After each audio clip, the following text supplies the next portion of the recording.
Your Excellencies, distinguished guests, ladies and gentlemen, welcome once again to the Middle East Peace and Security Forum.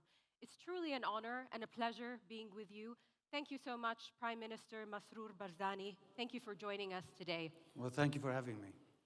Prime Minister, this is my first time in Kurdistan, and being here has been such a positive experience. I can tell you it won't be my last time coming. But it's also a very powerful reminder for me about good governance and what good governance means in terms of peace, security, in a region that's full of potential. So I think to that, Prime Minister, we owe you a lot of credit, and this recognition deserves recognition from everyone about your great governance in the region here.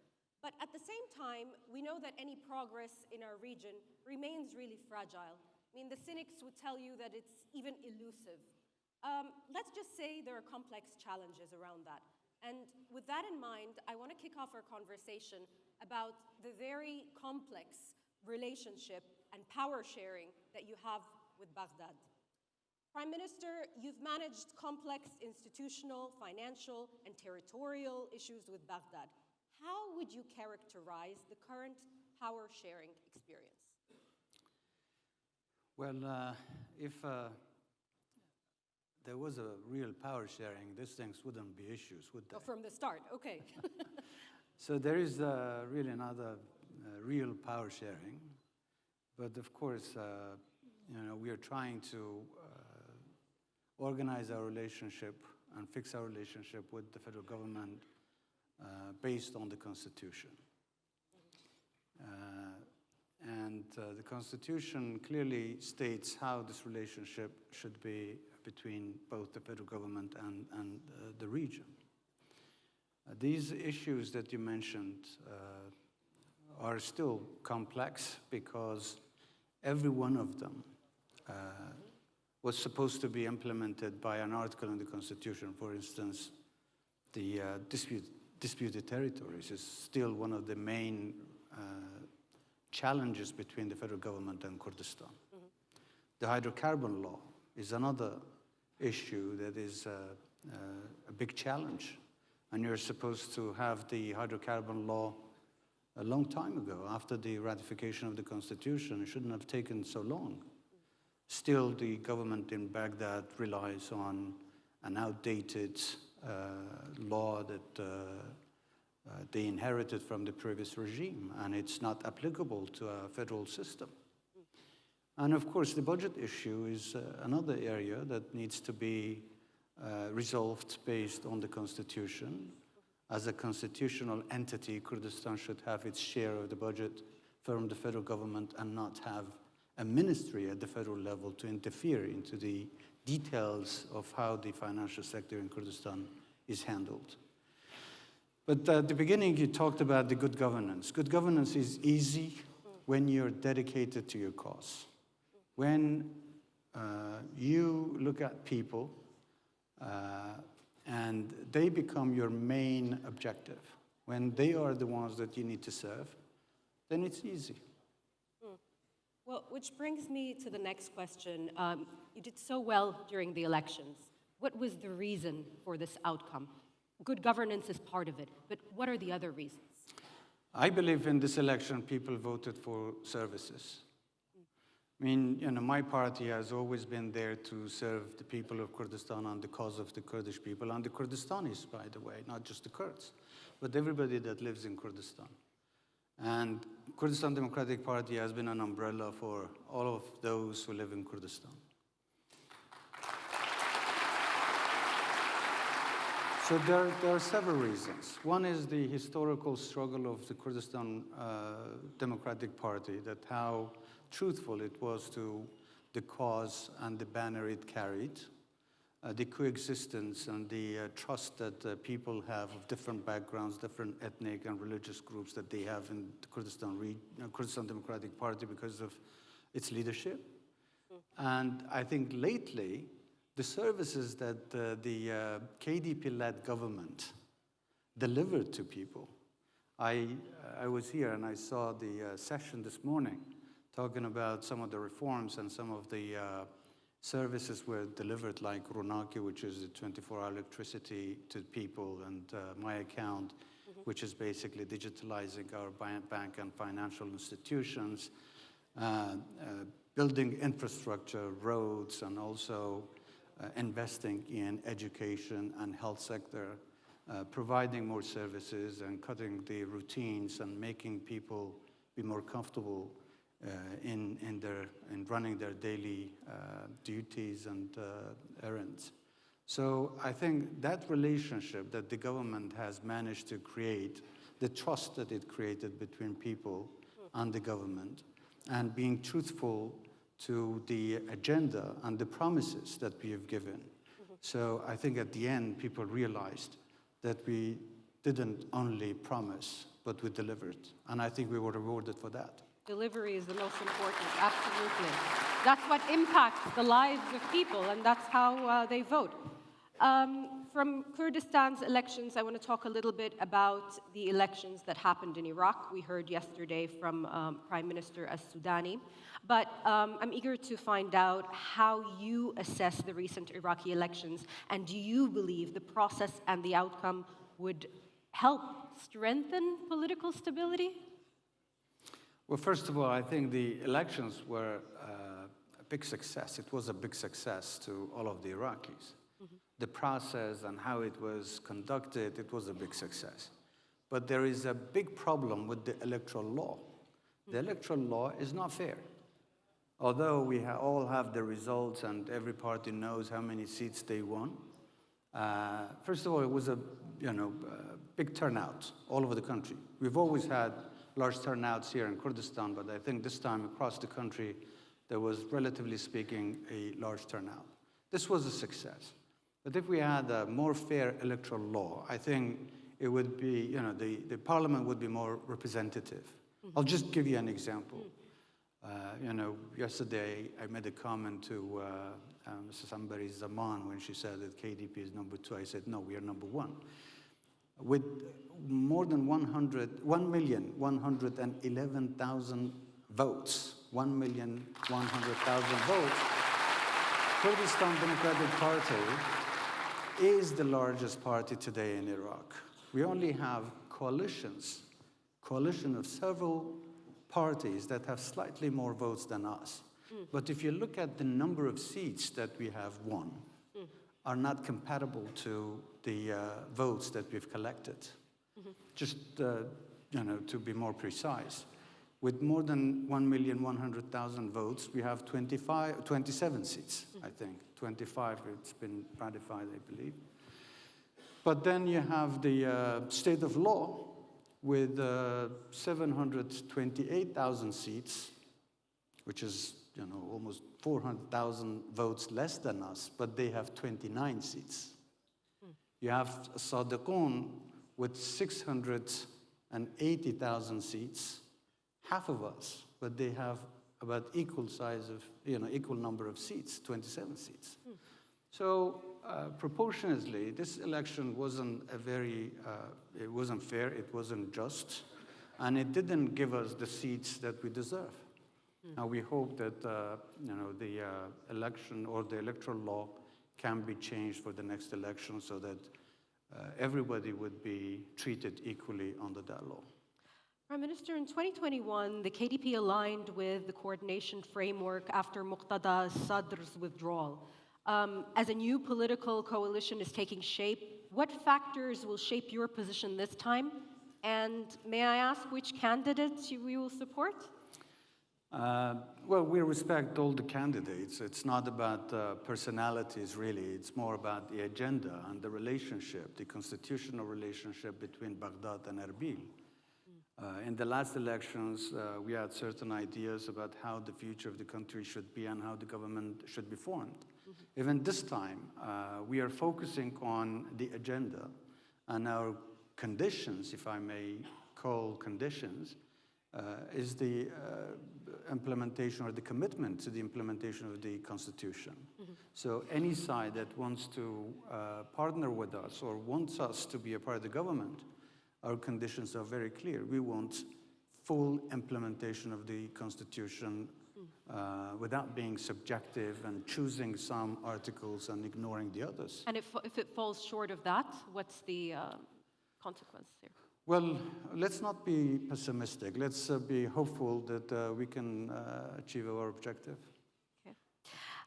With both new cabinets being expected in Baghdad and Erbil, what should the top priorities be? You already mentioned the constitution here. And where do you see areas of alignment and where do you see areas of friction? The priorities should be serving people. It should be moving forward. It should be peace and stability. It should be the state of law. Basically, the law should be above all. We cannot afford continue living in a country where the law is constantly violated and disrespected. I think the biggest requirement today for the country is not the Constitution in itself. The Constitution is there, but the mechanism to implement the Constitution is lacking. No one who violates the Constitution is being held accountable. We need to make sure that those institutions are in place, that whoever violates the Constitution is held accountable. I think that would be the way forward, and this is what we will try to do.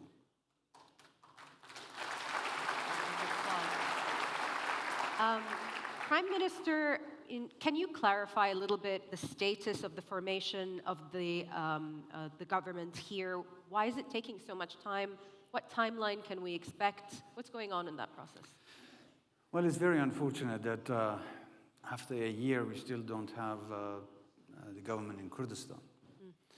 I think everybody would testify to the will of us, my party, myself, that we wanted to have the government formed immediately after the elections. But we wanted to have an inclusive government. We approached all the parties that won the election, or at least won some seats in the parliament, to be a part of the government. Some of the parties chose to be the opposition. They didn't want to be a part of the government. And they're free, of course. And we respect their choice. But then there was also the PUK, which is currently in the government. It was a part of the ninth cabinet. And we were hoping that together with PUK we can form the government much sooner. Unfortunately, it didn't happen. At the beginning, things were going very smoothly. And we had a very capable team negotiating the agenda of the government, which was more important, I think, than the positions of the government. It went well, and we accommodated the needs and basically what all sides wanted to have it as an agenda, a joint agenda for the government. And that went well. When it came to the positions of the government, that's when PUK, I think, were insisting on some very unreasonable positions. I think when you have elections, you need to respect the elections. Otherwise, can you elaborate a little bit? What's the point of going to elections if you don't respect the results? Elections give you a winner and then give you maybe a lesser winner. I wouldn't say a loser, because I think in elections nobody loses. That's a very democratic process. But based on the size of each party, each group, you should respect the formation of the government has to be a reflection of the victory of each group. The KDP was very flexible and very generous to even give more positions to the PUK than they deserve based on how many votes they won in the election. They insisted on more. We had instructions from the leadership that we can be even more flexible, which we were. We were given positions that I think they could never have based on the number of seats that they won in the election. And again, they didn't want to form the government. I think it was, although they denied that there was a policy, but it was clear that they didn't want to form the government until the Iraqi elections are held. Perhaps they had a miscalculation that KDP would do poorly in the Iraqi election. Or perhaps they thought maybe they would lose leverage of negotiating positions in Baghdad if they formed the government in Kurdistan. Whatever the reason is, I think they have to clarify. But we don't have the government until now. And of course, I must make this point that before these elections, we made it very clear that we are generous because we want to have a united Kurdish position before the Iraqi elections. That would give us more strength to negotiate the government in Baghdad. But if no government is formed before the elections, then the conditions are going to change.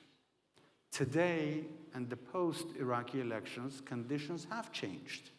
So we are going to negotiate the formation of the government based on the new conditions.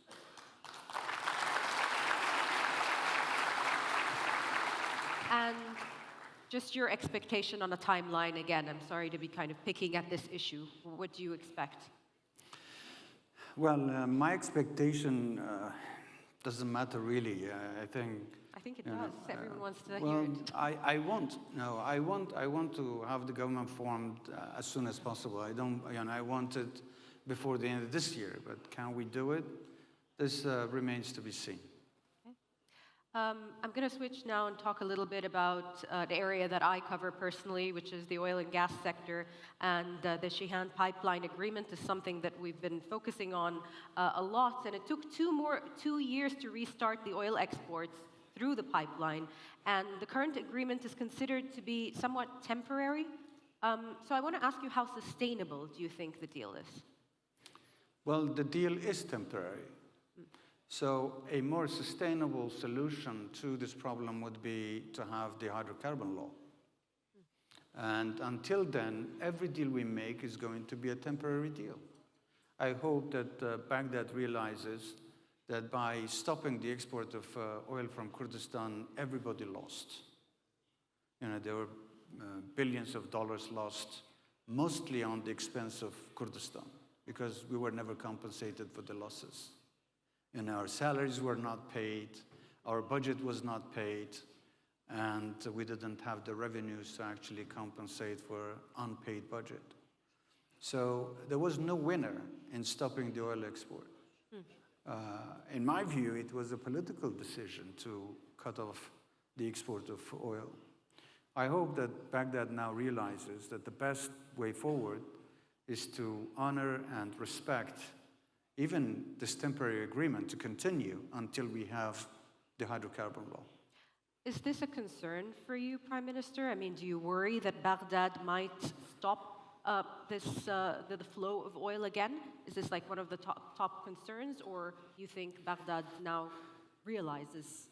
Well, it is a concern because there was no reason for them to cut off the oil export to begin with. They did it once, so what's stopping them to do it again?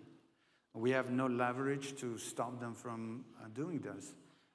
And we are concerned, but I hope that they won't do it. I hope they realize that now that they're exporting our oil, they're collecting more money because that money goes to the federal government. It doesn't come straight to us. And although they're collecting the revenues from the oil sale, and they're collecting the internal revenues from Kurdistan, they still delay the payment of salaries to us. So basically, they're not handing out any money to us. It's more like a business. They collect revenues from oil and also internal revenues, and then they give it back to us. But at a much later period, with a delay. I hope Baghdad knows that now with the sale of oil, there is more revenue to the country. So I think it would be more logical and more reasonable for Baghdad to continue exporting the oil from Kurdistan. There might be a slightly different angle to this, given that Iraq is part of OPEC. They have OPEC constraints, OPEC quotas. So my question is there any pressure from Baghdad to halt production here, limit production from Kurdistan to make up for its quota I think this was used as an excuse in the past, that Kurdistan was producing over the quota that was set for Iraq. Well, the quota actually does not distinguish the export of oil from Kurdistan or the south of Iraq. They look at the overall production in the entire country. And Kurdistan has never produced more than its share, never. In fact, if you look at the percentage of Kurdistan, we are about 14% based on the latest census that was conducted by the federal government. But let's assume even the 12.6% that everybody agreed on prior to the census. Kurdistan, according to 5 million barrels of oil, take 12% of that, 12.6%. How much of barrels would that be for the KRG? It would be more than 700,000 barrels. Kurdistan was producing somewhere around 350,000 barrels, 400,000 barrels at maximum. So it never actually surpassed the proportional, let's say, right of production in Kurdistan. So why Kurdistan was overproducing? Why the rest of Iraq was not overproducing? If you look at what they were overproducing in the south. But it was easy because it's always easy to blame the Kurds for everything that goes wrong. And that's why they blamed us. But if you look at the numbers, no. Kurdistan has never overproduced. Let's talk about the kind of potential that Kurdistan has in terms of its production. You've had production shutdowns here, some security incidents, which is raising just generally investor concern. So how significant do you think this impact is, and when do you expect production to recover to this 500,000 barrels per day level? First of all, there were two reasons for the production to go down. One was the decision, the political decision that was made by Baghdad to stop the export. Many of the smaller companies or smaller wells that were not producing enough reached a stage that it wasn't possible for them to produce because it didn't cover the cost of production. So they had to shut down. Out of 14 wells, we only were left with 9, so 5 of them completely shut down. To reactivate those, it takes time. And also for those companies that were producing oil in those wells, they decreased their production to a level where they could maintain the operation. And most of the oil that they produced went back to the cost of production to the companies. A very small part of that came to the KRG. In order to reach back to that level, it takes time. It takes, and it requires more investment from the oil companies to basically increase their production. So that was one of the reasons. But the other reason also was the security attack, the issues and the drone attacks against several oil fields. Unfortunately, those people were known, and the names and the name of groups were clearly communicated with the federal government. Some people were even arrested, but then they were released on bail, and they didn't face the consequences that they were supposed to, and that basically shouldn't happen in a country where where the law should be above all. So it was a concern. It was a concern to these investors. All of the oil companies that are operating in Kurdistan are foreign companies. And they care about their business. They care about their reputation. They care about their personnel. So do we. And when your life comes in danger, of course, you would be concerned. So I hope that, with the, these are some of the problems that we had. Now I hope that we have reached a point where we have a better understanding with Baghdad that these attacks would not be repeated.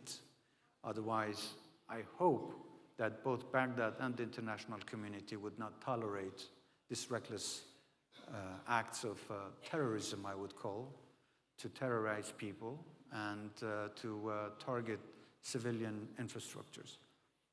I want to come to gas right now. Yesterday we heard from Prime Minister Sudani that Iraq has the aim to not import gas anymore and from Iran, or reduce its dependency. You have KM250 that's begun. Baghdad agreed to take 100 million cubic feet per day for power supplies from Kirkuk. So what's really stalling or delaying the implementation between the providing Iraq with gas? Well, let me be clear. I think Iraq is a little late in capturing the flared gas or investing in gas production in all of the country.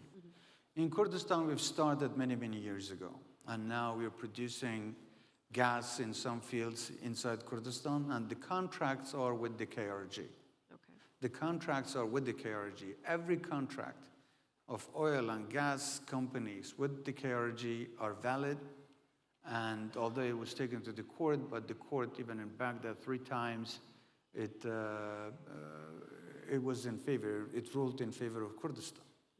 So for as long as Kurdistan has these contracts, Kurdistan makes decisions on how to utilize the production of gas and oil.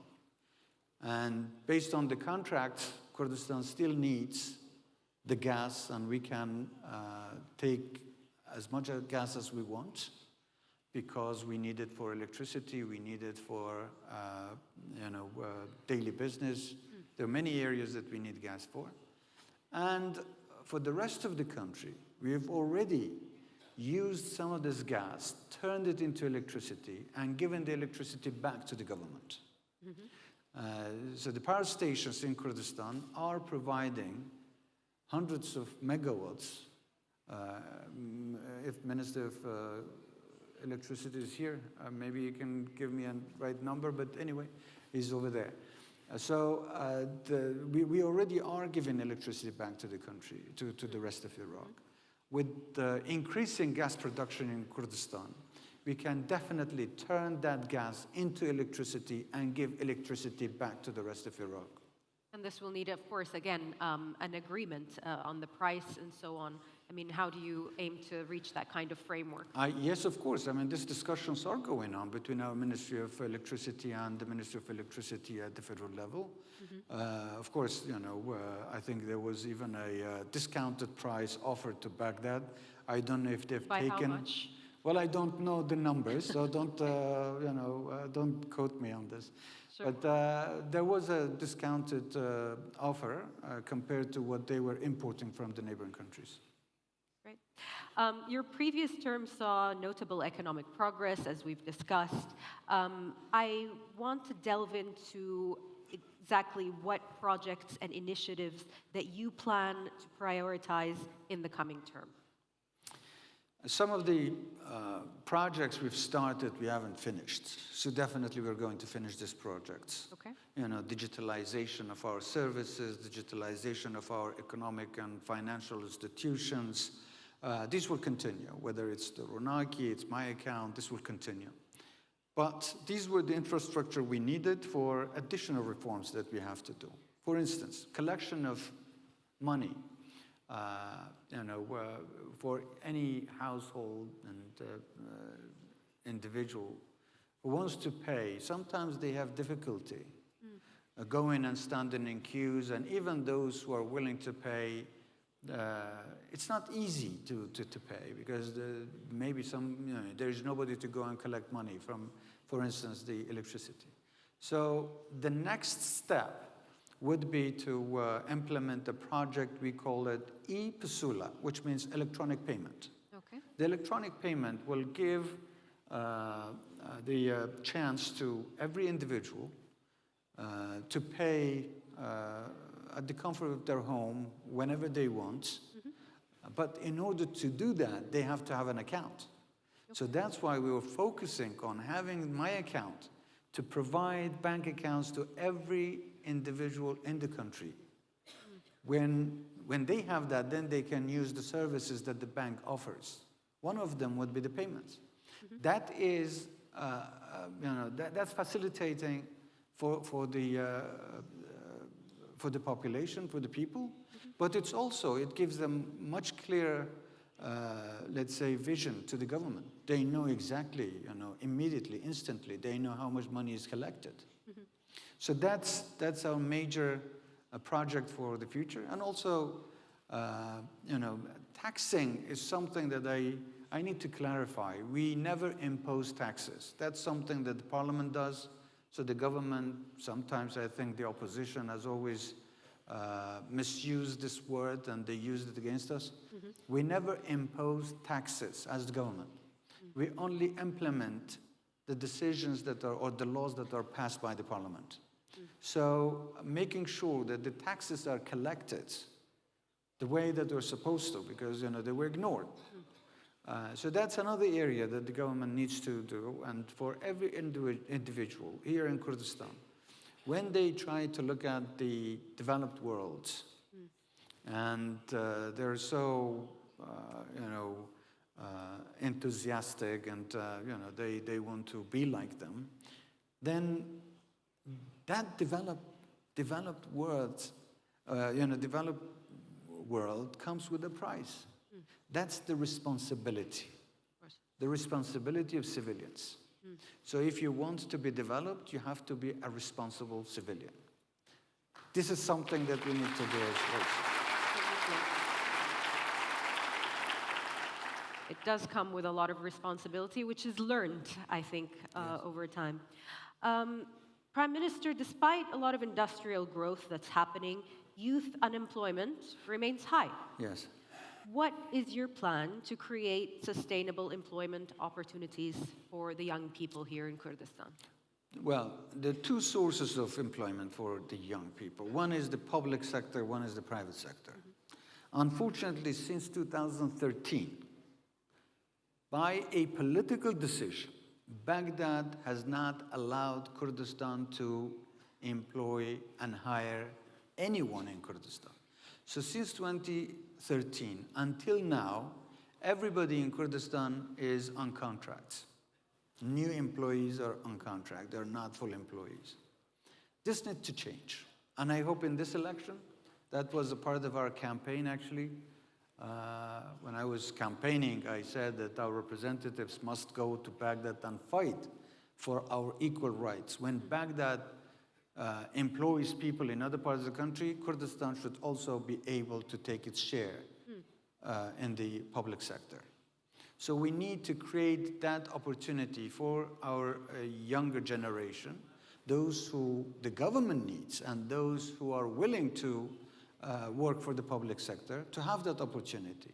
It doesn't make sense that, after 12 years, we are unable to hire anyone. And of course, there are many people who are aging, who are retiring.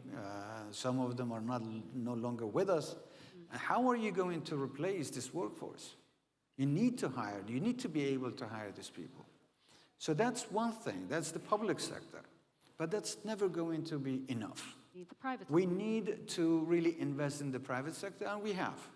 Now we have a very vibrant private sector here in Kurdistan. And to be very frank with you, I would like to thank the private sector in Kurdistan. I would like to thank them for helping us doing all these projects that we see happening today in Kurdistan, all these roads, all these projects. The private sector is doing it. It's not funded by the government budget, because we have never received budget for investment. Never. In the last few years, we haven't received budget for investment from the federal government. So it's all private sector. With the private sector, it comes with opportunities for the younger generation to go and work in those private sectors. So what we can do is to help the private sector grow. With the growing private sector, job opportunities will grow.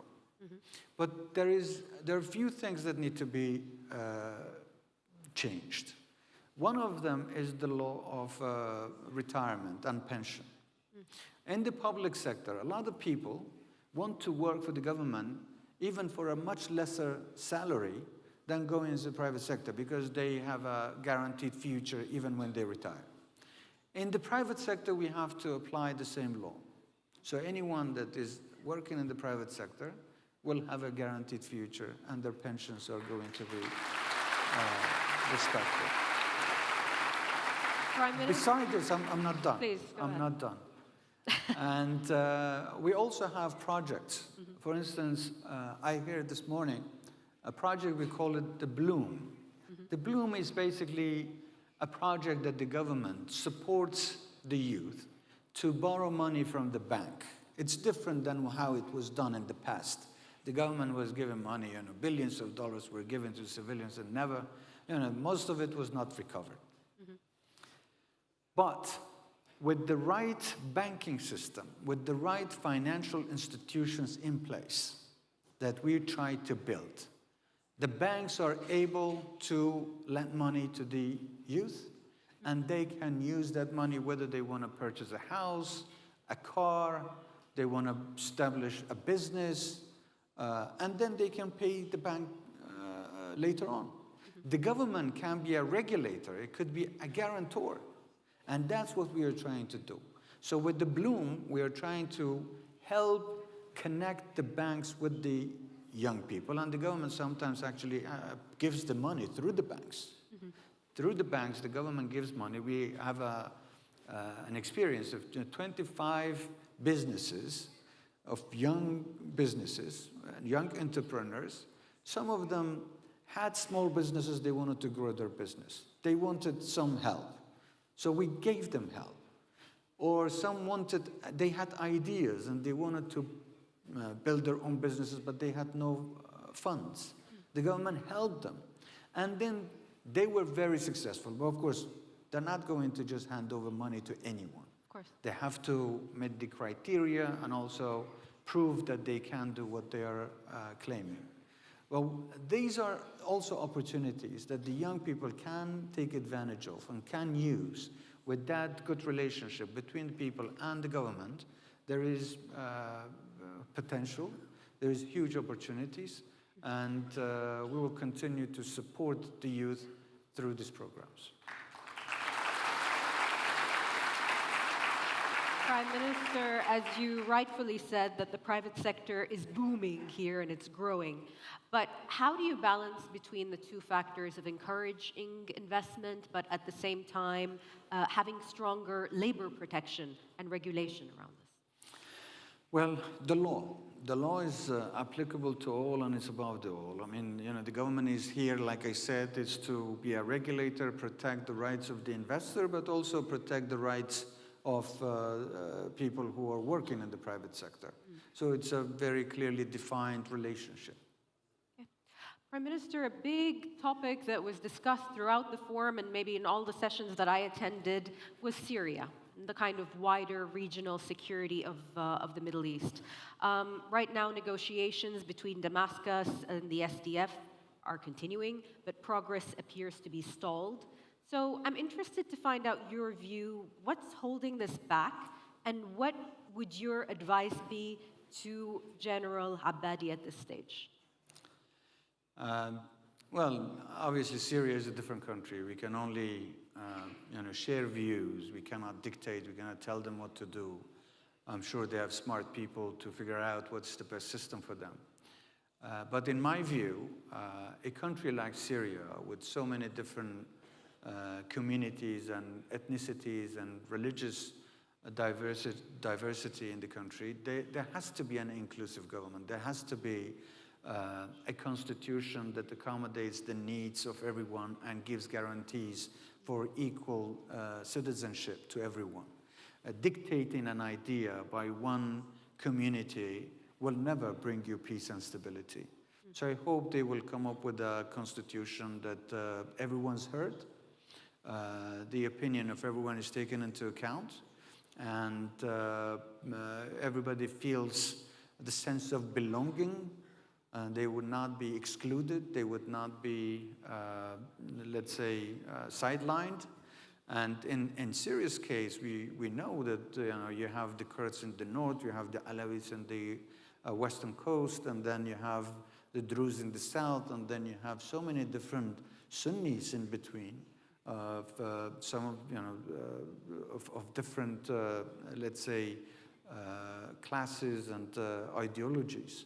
So it would be wise for anyone in the government in Syria to have a comprehensive and inclusive talk with all sides without coming up with an idea and try to impose it. That's not going to work. It's never worked and it will never work.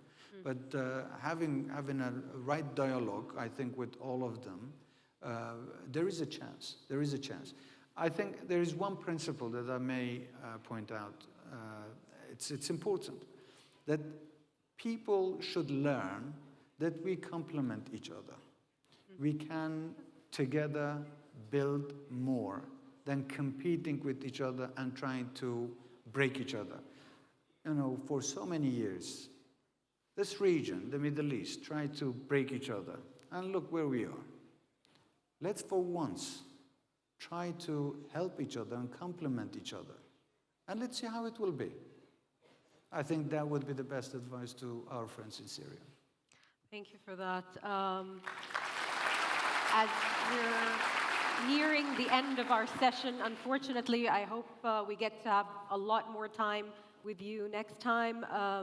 I want to get a final reflection. I want you to leave the audience here with one message of what the future in Kurdistan looks like. Yeah.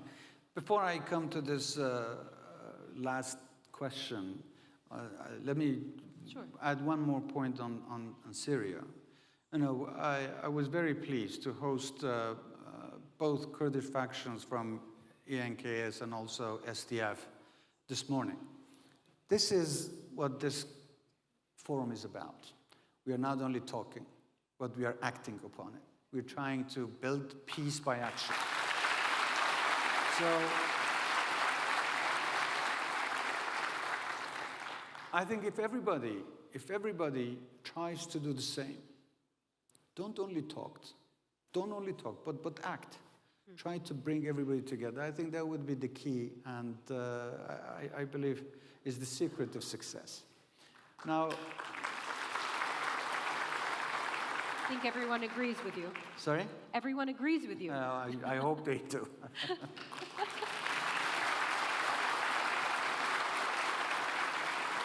Lastly, to answer your last question, I think, again, we need to care more about people, about the national interests, rather than our political or personal interests. When we try to respect each other, when we try to respect every nationality, every ethnicity, every religion, and believe in coexistence, and believe that we can all together be stronger and build faster, we can. The first change has to come in mind. Once you believe in it, you find a way how to do it. But I think the biggest change has to come from within. We are on the rise. Kurdistan is on the right track. We are moving forward, and no one can stop us. Thank you. Thank you so much. And as I said, it's my first time in Kurdistan, and I will come again, and we'll talk about more of this. Thank you so much. Thank you so much. Thank you very much. Your Excellency Prime Minister Masrour Barzani, thank you very much for sharing your insights with us.